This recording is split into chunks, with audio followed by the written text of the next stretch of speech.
അല്ലേ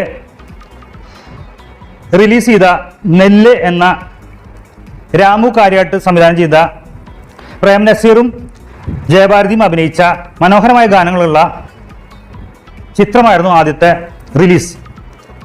അതിനുശേഷം 1975 പുറത്തിറങ്ങിയ ഹിന്ദി ചിത്രമായിട്ടുള്ള ഷോലെ ഇന്ത്യൻ സിനിമാ ചരിത്രത്തിന് വളരെയധികം ഹിറ്റായി മാറിയ സിനിമയായിരുന്നു. ആ ചിത്രം രാഗത്തിലായിരുന്നു റിലീസ്.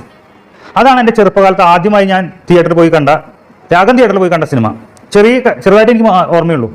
അതിൽ ഏറ്റവും ശ്രദ്ധിക്കപ്പെട്ട സീൻ എന്ന് പറയുകയാണെങ്കിൽ അതിലൊരു കോയിൻ ഇടുന്നൊരു സീനുണ്ട്. കോയിൻ വീഴുമ്പോൾ നമ്മളെല്ലാവരും നിലത്ത് തപ്പുന്നൊരു സവിശേഷത ഉണ്ടായിരുന്നു. കാരണം നമുക്കൊന്നും ഒരിക്കലും മുൻപ് ചിന്തിക്കാൻ പോലും സാധിക്കുന്നുണ്ടായിരുന്നില്ല. ഈ രാഗം തിയേറ്ററിൻ്റെ ഏറ്റവും വലിയ പ്രത്യേകത അതാണ്. അതിൻ്റെ സൗണ്ട് പെർഫെക്ഷൻ, അതുപോലെ 70 mm ആണ് അതിൻ്റെ പ്രത്യേകത. ഈ സിനിമാ തിയേറ്റർ വന്ന സമയത്ത് ഈ രാഗം തിയേറ്ററിൻ്റെ മുന്നിൽ രാഗം 70 mm എഴുതിയിട്ടുണ്ടായിരുന്നു. അത് ആളുകൾ എന്നുള്ളത് തെറ്റിയിട്ട് തൃശ്ശൂർക്കാർ കളിയാക്കിയിട്ടാണോ അതോ അറിയാതെയാണോ എന്ന് എനിക്കറിയില്ല. രാഗം 70 നാന എന്നൊക്കെയായിരുന്നു പറഞ്ഞിരുന്നത്. അത് സാധാരണ കോമഡി ആയിട്ട് പറയാറുണ്ട്. ഇപ്പോൾ SS മണി എന്ന് പറഞ്ഞിട്ടൊരു ലോട്ടറി ഏജൻസി ഉണ്ടായിരുന്നു, അതിനെ ഡാഡ മണിയൻ എന്നൊക്കെ പറയാറുണ്ട്. ആ രീതിയിലാണ് ചിലപ്പോൾ പറഞ്ഞിട്ടുണ്ടായിരിക്കുക.